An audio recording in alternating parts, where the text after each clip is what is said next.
글쎄 안 들려 들을 뉴스 없어 아무 뉴스도 귀에 들어오지 않아 듣고 또 들어도 들을 뉴스 없어 만드는 게 이 프로야. 이동영의 뉴스 정면 승부. YTN 이동의 뉴스 정면 승부 3부 시작하겠습니다. 검찰 개혁의 핵심인 고위공직자범죄수사처 공처 설치 법안이 국회 본회의 표결 아마 이루어질 것 같은데요. 지금 생방송으로 이따 저 결과가 나오면 알려드리도록 하고요. 지금은 한국당이 국회 본회의장 의장석을 점거하고 있는 것 같습니다. 의장석을 점거했네. 예. 의장석을 점거했어. 한국당. 예. 의장석 한국당 점거했던 것은 같은 방식으로 저지하겠다고 했는데 결과가 나오면은 저희가 따로 그 이야기를 해보도록 하고요. 자, 그 전에 저희가 전화 연결 한번 해보도록 하겠습니다.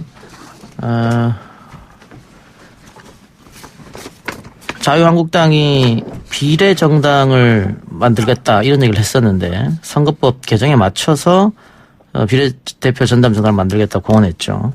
선거용 정당을 만들어서 비례대표 의석을 최대한 확보한 뒤에 총선이 끝나면 다시 합치겠다 이런 구상인데, 그러나 비례한국당이라는 당명이 이미 지난 10월 선관위에 등록이 돼 있어서 당명은 한국당이 쓸 수가 없습니다.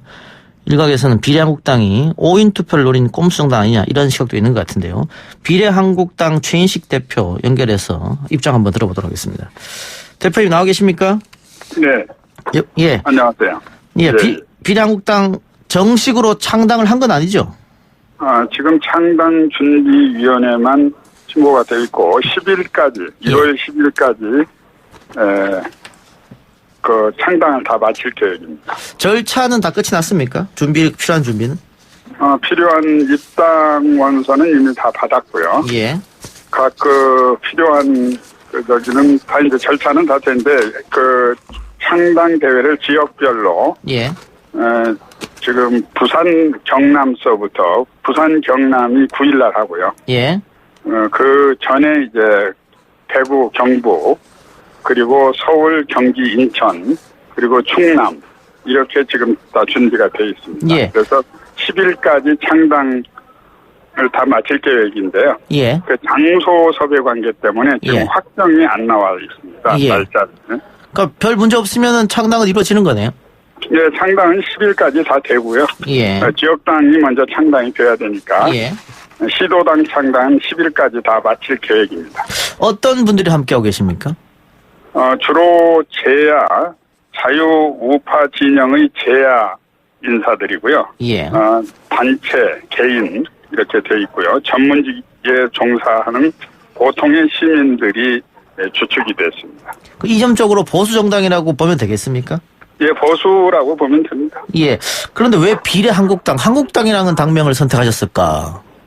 비례한국당이라고 하는 것은 예. 우리가 이제 그동안 전에 통일한국당을 했었어요. 통일한국당, 예. 네. 그런데 이제 거기다가 지역구를 내니까 우파 분열을 했다, 보수 우파 분열을 했다고 해가지고 상당히 논란이 많았어요. 예. 그래서 아예 요번 선거에서는 지역구는 내지 않고 예. 모두가 다 비례만 내겠다 이걸 목표로 했기 때문에 예. 아예 그러면 이름에다 당명에다가 예. 이 혼란을 막기 위해서 비례한국당으로 하자. 예. 그래서 비례한국당으로 창당하기로 했습니다. 예.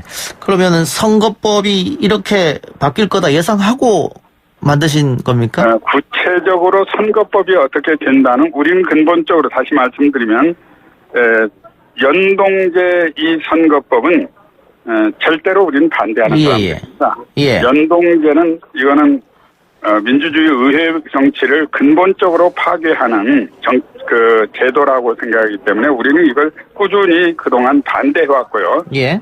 반도투쟁을 해왔습니다. 그러니까 우리가 연동형으로 우리한테 유불리를 따진 건 아니고요. 예. 원래 47석의 병립형 비례대표 그걸 보고 한 거예요. 근데 아까 그 지역구에 의원을 냈을 때 예. 보수가 분열한다 이런 얘기를 들었다 말씀하셨지 않습니까? 예, 우파가 분열하게 되죠, 사실상. 예. 지난번에 성산에서 선거했을 때, 한 후보가 애국당 후보로 나와가지고 800여 표를 하는 바람에, 자유한국당 후보가 낙선하지 않았습니까? 예. 불과 의미 있는 표는 아니지만, 그 표가 결과적으로 수도권에서 불과 몇백 표, 1,2,000표로 갈리기 때문에 그래서 요번에 보수 분열을 피하고 이 혼란을 막기 위해서 우리는 비례대표만 낸다. 예. 이 선거법하고 상관없이 이렇게 생각합니다. 근데 자유한국당 김재원 의원이 비례한국당이 우리가 함께 할 수 있다면은 함께해서 그 당명을 사용할 수도 있다라고 얘기했는데 어떻게 한국당하고 이 문제에 대해서 논의를 해오셨습니까? 그 논의는 김재원 정책위 의장님하고 통화는 한번 했고요. 예. 그런 진지한 논의를 그쪽에서 하자고 하면 안 할 이유가 없죠. 할 수도 있다. 예. 네, 할 수도 있습니다. 그렇게 되면은 자유한국당은 지역구에서 출마하게 되고 비례한국당으로 비례 후보는 우리가 낸다. 이 말씀이네요. 예, 그렇게 돼야 되죠. 예, 그럼 자유한국당과 손잡고 할 수도 있다 이 말씀이네요. 손을 잡고 못하겠다 하겠다 이 문제는 아직 어떤 제한이 없었고요. 예.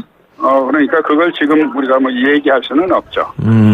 혹시 어떤 조건이 충족된다면은 자유한국당과 더 함께 할 수 있다 이런 게 있습니까? 그런 조건도 없고요. 예. 우리는 순수한 무슨 정치를 하던 분들이 아니고 예. 제야 시민사회에 운동하던 분들하고 자유우파의 지식인들, 전문 지식인들 이런 분들이 이 현재의 정치가 워낙이 국민에게 실망을 주니까 예. 지금 광장의 정치로 변했고 정치가 국민의 마음을 이 갈등을 해소하는 것이 아니라 갈등을 증폭시키는 중심에 우리 정치가 있는 게 사실 아닙니까? 예. 그러다 보니까 보통의 시민들이 그렇다면 이 정치를 우리가 어떻게 적극적으로 참여할 수 있는 방법이 없을까? 이 논의 끝에 나온 것이기 예. 때문에. 알겠습니다. 그럼 자유한국당과도 함께 할 수도 있고 아니면 독자적으로 그냥 할 수도 있는 문제인데. 예, 그렇습니다. 예. 비례 후보는 어떻게 준비 다 되셨습니까? 지금 후보는 된 게 아니고 우리가 이제 후보를 내는 이제 여러 가지 방법을 연구를 하고요. 예. 국민적 공감을 충분히 국민적 논의를 거쳐서 이렇게 해야죠. 아직 시간이 있으니까. 예, 의미 있는 그런 후보를 낼 계획입니다. 기존 정당들이 내는 후보가 아닌 그런 방식이 아닌 예. 후보를 선출 과정도 굉장히 아주 재미있게 국민들이 모두가 다 예. 함께 참여하는 그런 예. 후보를 낼 계획입니다. 일단 비례한국당을 만드셔서 원내로 진입하려면 정당 투표 3% 이상을 획득하셔야 되는데. 예, 그 3%에 대해서는 우리가 걱정을 그렇게 하지 않습니다. 그 정도는 할 수 있다. 예. 목표는 어느 정도라고 여쭤볼까요? 어떻게 지금 말씀을 잘 못 들었습니다. 목표 몇 %까지 혹은 몇 석까지는 우리가 할 수 있다. 우리는 목표를 10% 정도 보고 있습니다. 10%. 지금. 예. 네. 예. 10% 정도는 득표를 해야 되겠다. 알겠습니다. 예. 후보가 확정되거나 하면 저희가 다시 한번 연락드려보겠습니다. 예. 오늘 인터뷰 고맙습니다. 예, 지금까지 비례한국당 최인식 대표였습니다. 이 작가야, 궁금하다. 이 작가야, 문자 줄게. 질문다오. 여러분은 지금 웃으며 정보를 입수하고 편안하게 참여하는 이동형의 뉴스 정면 승부와 함께하고 있습니다. 생방송에 참여하고 싶은 분들은 샵 0945, 우물정 0945번으로 단문 50원, 장문 100원의 문자 메시지를 보내주시거나 예스 앱으로는 무료로 참여할 수 있습니다. 지금 바로 보내주세요.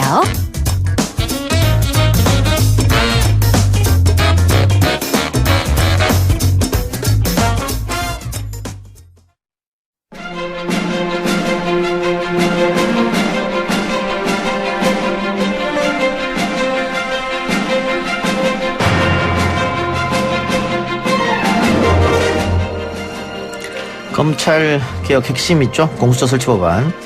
지금 국회에서 아마 조금 있으면 표결이 이루어질 것 같습니다. 일단 자유한국당이 의장석을 점검하고 있었습니다만은 국회의장이 질서유지권을 발동했기 때문에 조만간 표결이 이루어질 것 같은데요.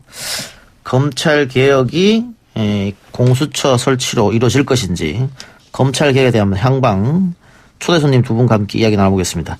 문재인 대통령과 검찰을 생각한다라는 책을 쓰신 인하대 법학전문대학원 김은혜 교수 나왔었고요. 어서 오십시오. 네, 안녕하십니까. 김은혜입니다. 법무부 산하 검찰개혁위원회 위원이신 김용민 변호사 나왔습니다. 어서 오십시오. 네, 안녕하세요. 김용민입니다. 예. 자, 오늘 6시부터 본회의가 시작된다고 했습니다. 아직 이 투표는 이루어지지 않고 있습니다. 결과는 두 분 어떻게 예측하세요? 네. 저는 뭐 통과되리라라고 일단 생각하고 있습니다. 뭐 예. 계속 그 통과를 위해서 많은 노력들을 해왔고 지금 뭐 표결도 찬성표가 충분히 확보된 것이 아닐까 이렇게 생각하고 있습니다. 예. 자, 공수처 법안은 문재인 대통령의 공약 1호였었고 지난 대선에 여러 명의 후보들이 공수처를 만들겠다라고 약속을 했습니다마는 결국은 잘 이루어지지 않았고 지금 보면 또 보수 정당을 중심으로 자유한국당이나 바른미래당 일부는 반대하고 있더라고요. 공수처에 대해서. 예. 그 공수처에 대한 반대하는 이유가 이제 옥상옥이 될 수 있다라는 게 또 하나 있고요.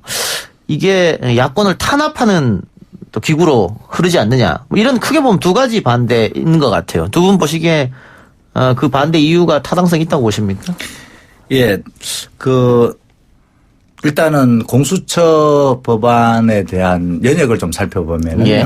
이것이 그 반부패 기구로서의 성격을 강하게 띠고 있습니다. 즉, 다시 말씀드리자면 정경유착, 권력형 비리를 상시적으로 또한 전문적으로 처리하기 위한 수사기구가 계속해서 필요해 왔었죠.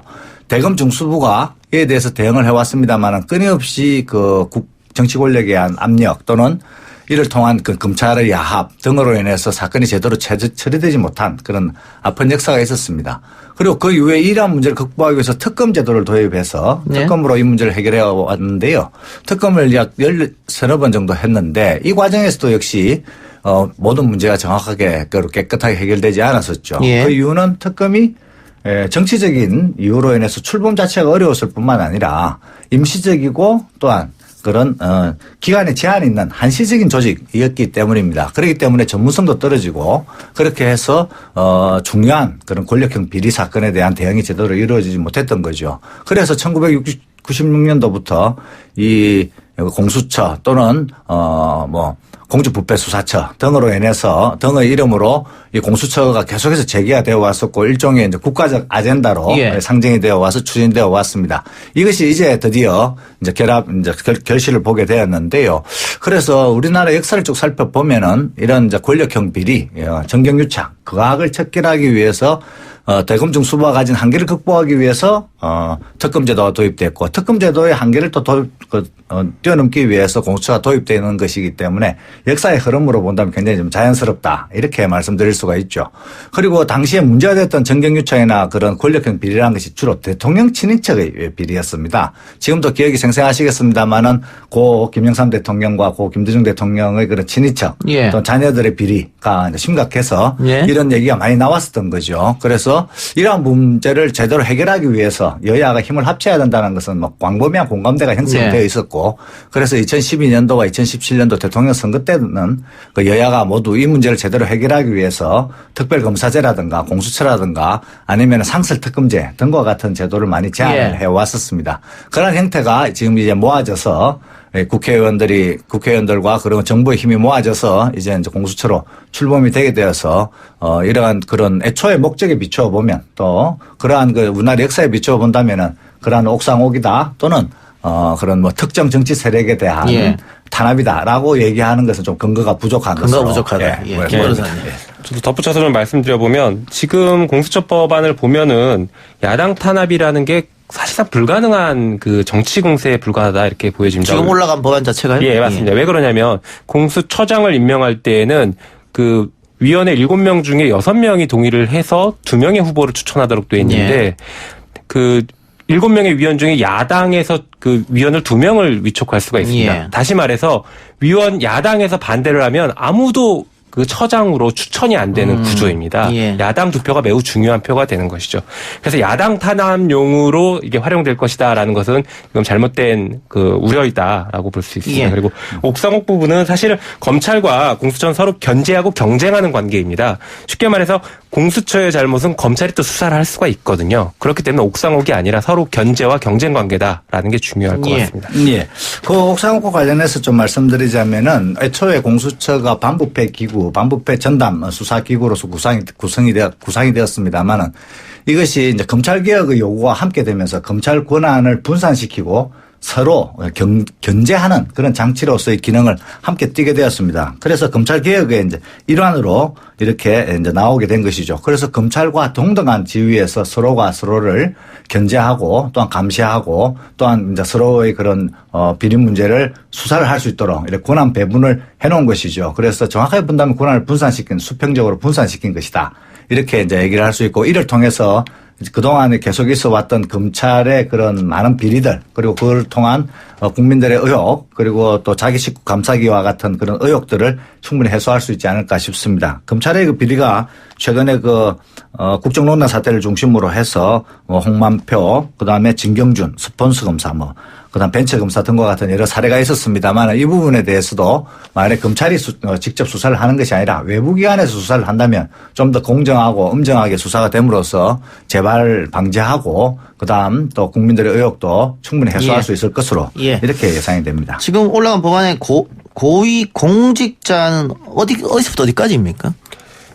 쉽게 말해서 국회의원을 포함한 국회 공무원들과 3급 이상의 공무원들이 거의 다 포함된다라고 볼 수 있습니다. 예. 그래서 판검사들이 있고 고위공직자단들이 포함된다라고 보시면 됩니다. 근데 지금 검찰이 이 공수처 법안에 독소 조항이 있다면서 계속해서 지속적으로 반발하고 있는 상황이거든요. 이 독소 조항은 어떻게 보세요? 독소 조항이라는 게 결국에는 그 통보 조항을 얘기를 하는 것으로 보여지는데요. 사실 저는 그렇지 않다라고 생각합니다. 공수처는 굉장히 작은 조직입니다. 검사 25명 정도의 조직이고 수사관 합쳐도 60명, 70명 정도의 조직인데 전국에서 일어나는 고위공직자들의 비리 또 조금 더 좁힌다면 검찰 그리고 검사 판사들의 비리 이런 혐의들을 공수처가 알아내기 쉽지 않습니다. 인지하기 어렵죠. 예. 그렇죠. 고소고발이 들어오는 정도는 확인할 수 있겠지만 그렇지 않은 상태에서는 알기 어렵거든요. 그렇다면 결국에는 수사를 하고 있던 수사기관에서 범죄가 확인되면 통보를 해주는 게 이 법이 취지상이 맞다라고 생각됩니다. 예. 조금 더 보충을 드리자면은 원래 그 하나의 사건이 발생했을 때는 여러 수사기관 또는 여러 재판기관에서 서로 관할을 중복으로 갖는 경우가 많이 있습니다. 예. 그래서 어떤 사건이 하나 발생했을 때 경찰이 수사를 할 것인지 검찰이 수사를 할 것인지 검찰이 수사를 한다고 할 때 서울에서 할 것인지 대구에서 할 것인지 등등은 따로따로 또 한 번씩 이제 결정을 해야 되는 거죠. 그래서 관할은 항상 경합하고 중복되는 부분이 있습니다. 그래서 법률에서 이 부분을 정리를 해줄 수밖에 없습니다. 관할이 겹치기 때문에 이럴 때 관할이라는 것은 그 상급기관이 관할의 방향을 결정하긴 하는데요. 문제는 그 기본 원칙이라는 것은 일단은 그 전문성을 가진 기구가 그 수사를 하는 것이 더 온당하고 타당하겠죠. 좀 더 신중하고 좀 더 정확하고 좀 더 신속하게 수사를 할 수 있기 때문입니다. 법원도 똑같은 이유로 같은 사건이 단독 관할이기도 하고 합의부 관할이라면은 좀 더 신중하고 좀 더 정확한 판단을 내릴 수 있는 합의부가 관할을 갖게 됩니다. 그와 같이 이런 그 특별한 사건에 대해서는 특별한 그 전문적인 수사기관, 상설적이고 전문적이고 노하우가 쌓여져 있는 전문적인 수사기관에서 그러한 관할을 갖는 것이 합리적이고 그렇게 할 때만이 또 권력형 비리 사건에 대해서 제대로 된 수사와 그런 사법 처리가 가능할 것이다. 이렇게 예상이 됩니다. 알겠습니다. 자, 3부 순서는 여기까지 하고요. 광고 듣고 와서 4부에서 계속해서 이번 공수처 법안에 관한 이야기 또 검찰개혁 이야기 이어나가 보겠습니다. 뉴스 신동 이 작가와 함께하는 비포장 뉴스 해학 뉴스 정면 승부. YTN 라디오 이동현 뉴스 정면 승부 4부 시작하겠습니다. 6시에 본회의가 열릴 예정이었던 국회 자유한국당에서 의장석을 점거해서 지금까지 이루어지지 않았는데 방금 문희상 의장이 질서유지권을 발동하고 의장석으로 올라갔네요.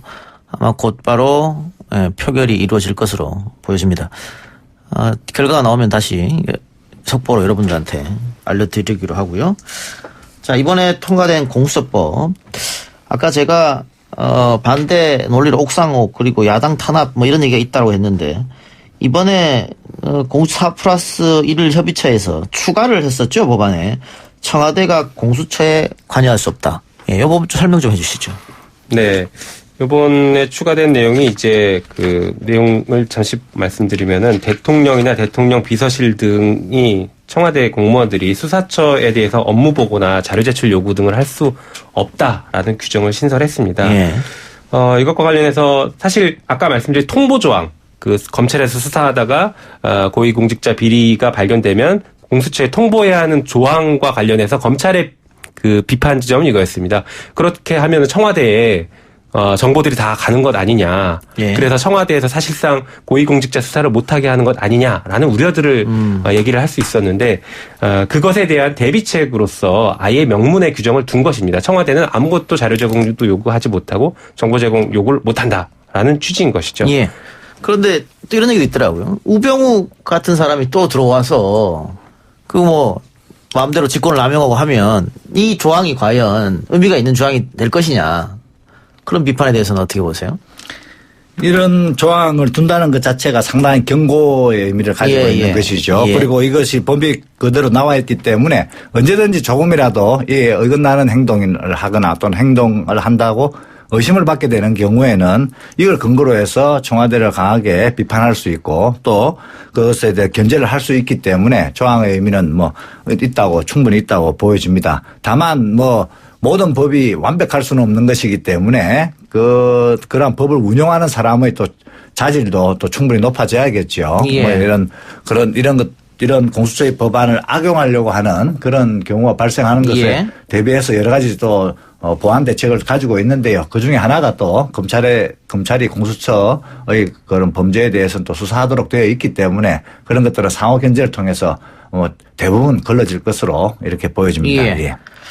그 야당에서는 또 이 상설 특검 제도 같은 거를 마련해놓고 한 번도 써먹지 못해보고 공수처를 만들었다라고 비판하던데 거기 공수처가 생기게 되면 상설 특검 제도는 이게 무용지물 되는 겁니까? 그것도 무용지물이라고 보기는 어렵고 별도의 필요성이 있다라고 하면 예. 또 운용할 수 있습니다. 근데 상설 특검도 지금 뭐 법에 보면은 결국엔 야당의 동의 없이는 못하게 상설 있으니까. 특검을 못 합니다. 예, 네, 예. 그래서 운용을 안 했다라고 보기는 좀 어렵죠. 예. 알겠습니다. 오늘 추미애 법무부 장관 후보자의 인사청문회도 있었는데요. 오늘 추미애 후보자는 인사권과 감찰권 등 검찰에 대한 법무부 장관의 권한을 행사하겠다라는 뜻을 밝혔습니다. 법무부 장관 역시 검찰 개혁에 상당히 영향을 미치는 부분이죠? 맞습니다. 법무부 장관은 사실은 검찰개혁의 이제 핵심 리더십이라고 할 수 있습니다. 사실은 그 법률이 개정이 되고 또는 법률이 제정이 되고 이걸 추진하는 것은 역시 행정부처이기 때문에 이러한 지금 공수처 법안이나 또 패스트트랙에 올라가 있는 형사소송법 개정, 즉 다시 말해서 검경수사권 조정 문제를 이렇게 추진하는 단위는 역시 법무부가 되겠죠. 그 법무부가 되기 때문에 법무부 장관의 리더십이 핵심적인 것이고요. 법무부 장관을 중심으로 해서 실무를 담당하고 있는 그리고 실무의 이제 수사를 담당하고 있는 검찰이 이제 상호 협조를 해가면서 예. 현장의 개혁, 실무의 개혁까지를 추진하는 것이 지금 현재 향후 벌어질 그런 중요한 과제가 되겠습니다. 특히 이 과정에서 법무부가 핵심을 일 수밖에 없는 것이 법무부가 마련할 수 있는 것이 이제 시행령이라든가 시행규칙이라든가 내규라든가 예규라든가 이런 그 법적 체제를 완비할 수 있는 곳이 역시 그 법무부이기 때문에 그 법무부가 중심을 잡을 수밖에 없는 것이죠. 그 과정에서 검찰의 정당한 요구나 또는 현장에서 나오는 그런 애로사항이나 이런 것들은 또 충분히 반영이 돼야 되겠습니다. 그러한 내용들이 상호 간에 서로 충분히 소통이 되고 또 의견 교환이 되고 또 국민의 의견까지 모아 나갈 때 법무부 장관의 리더십이 제대로 또 형성되어서 검찰개혁을 잘 마무리할 것으로 이렇게 예. 생각해 볼 수 있겠습니다. 그 법무부 장관에게 수사 지휘권이라는 게 있지 않습니까? 그렇죠. 그런데 이번 윤석열 검찰총장이 들어오면서 박상기 법무부 장관에게 수사에 대해서 보고를 하지 않았다 그동안. 그리고 지금까지 역대 검찰총장을 보면 법무부 장관이 수사 지휘권을 발동하면 다 사표 써버리더라고요. 꼭 그렇지는 않았는데 예. 네. 대립되는 경우에 그렇게 했었죠. 예. 네. 그 추미애 장관, 윤석열 검찰총장 두 사람 다 강성이다. 그래서 과연 제대로 호흡을 맞출 수 있겠느냐 이런 걱정이 있는 것 같습니다. 근데 그것도 또 조금 다른 문제일 것 같습니다. 그동안은 그 법무부가 사실상 검찰에 의해서 장악이 되어 있던 조직이다 보니까 법무부가 검찰의 감독기관인데 감독기관으로서의 기능을 제대로 못했거든요. 예. 그러다 보니까 법무부와 검찰이 대등하거나 혹은 검찰이 조금 더 우월한 기관인 것처럼 사실상 운용이 돼 왔습니다. 예. 그런데 그렇지 않고 제자리를 찾아간다라고 하면 법무부 장관이 검찰총장에게 수사지휘권만 행사하는 것이 아니라 일반적인 일상 사무와 관련된 지휘도 할 수 있기 때문에 그런 것들을 통해서 충분히 개혁을 이끌어 나갈 수 있고, 물론 거기서 이제 반발하느냐 아니면 협조를 하느냐 이거는 별개의 문제일 수는 있습니다만 법무부 장관에게 굉장히 중요한 키를 가지고 있다, 이렇게 평가할 수 있습니다. 예. 지금 김용민 변호사가 소속되어 있는 법무부 산하의 법무검찰개혁위원회 출범한 지 3개월 정도 됐고 권고안이 11개 나왔습니다.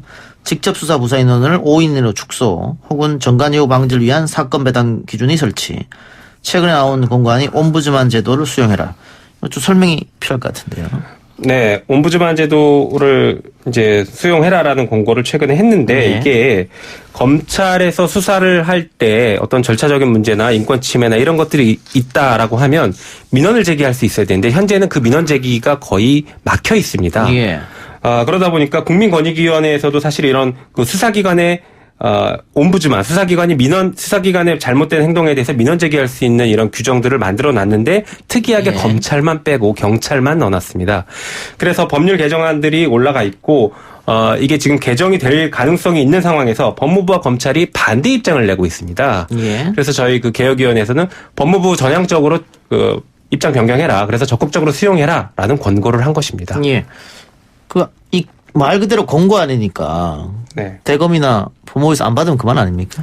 그렇죠. 사실은 그 위원회의 한계가 그 부분에 있습니다. 다만 예. 위원회는 사실 입밖에 없고 실행을 할 수 있는 게 없는데 예. 그 입에서 바른 소리가 나온다라고 하면 그게 국민들이 지지해주고 그 국민들의 여론을 그 실제 실행하는 법무부나 검찰에서도 무시할 수 없는 상황이 될 것이다 예. 보고 있습니다. 다시 한번 국회 상황 알려드리면요. 국회 본회의가 개의가 됐고요.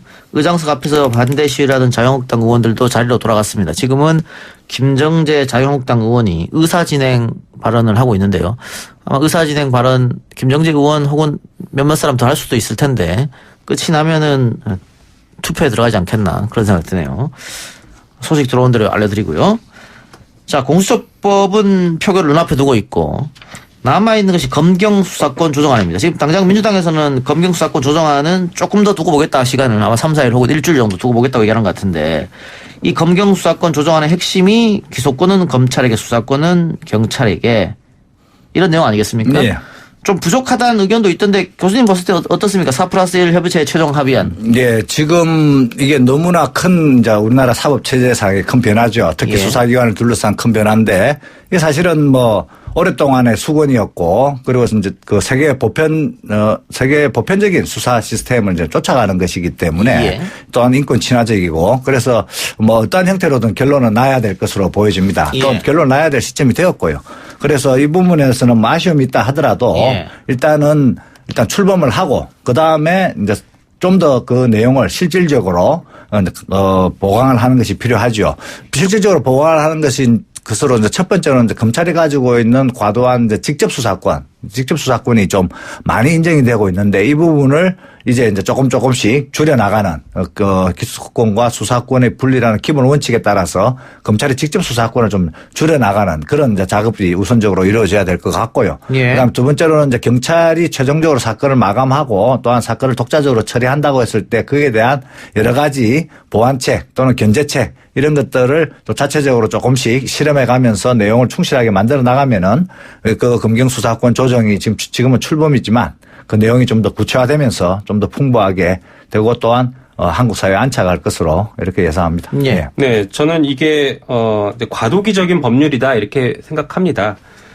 결국에 검찰 개혁의 최종 목적지라고 할 수 있는 게 수사권과 기소권이 분리돼서 검찰은 법률 전문가로서 기소를 담당하고 공소유지를 담당하는 역할을 해라라는 게 검찰 개혁의 거의 목적지입니다. 예. 그런 차원에서 본다면 지금은 직접 수사를 여전히 좀 남겨놓지만 그래도 수사는 경찰이 그 기소는 검찰이 하는 것으로 큰 틀에서는 가고 있거든요. 예. 그래서 매우 그 과도기적이고 그럼에도 불구하고 중요한 의미가 있다. 특히 이게 공수처법보다는 우리가 지금 공수처법이 눈에 많이 많이 들어오지만 공수처법보다는 더 근본적인 검찰 개혁을 하는 방안이다. 저는 이렇게 평가하고 있습니다. 예.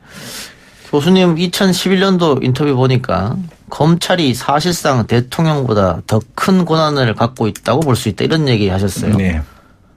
대통령은 어쨌든 임기가 있는 네. 기구고 이 관료 조직이라는 것은 임기를 이제 뛰어넘는 그런 부분을 가지고 있는 것이죠. 검사 개인, 검찰총장 개인이야 어찌 그 대통령보다 많은 권한을 가지고 있을 수 있겠습니까? 그러나 검찰이라는 것이 하나의 집단이 되었을 때 그것이 나라의 정책을 좌우하고 그 정책을 또한 뭐 좌초시킬 수도 있고 하기 때문에 그런 힘을 가질 수 있는 것이죠.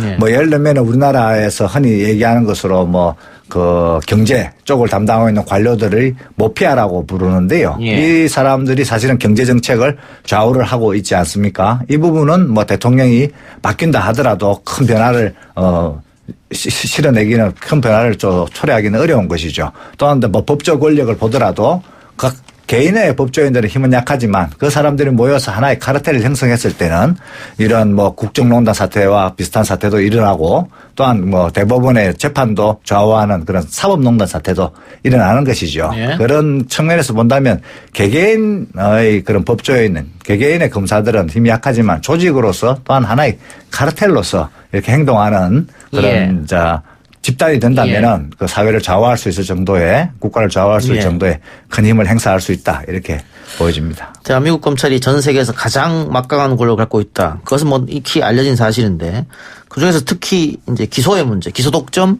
기소 편의 이 두 가지 다 갖고 있잖아요. 만일 이번 4+1 협의체안이 통과되면 이 문제는 해결이 됩니까?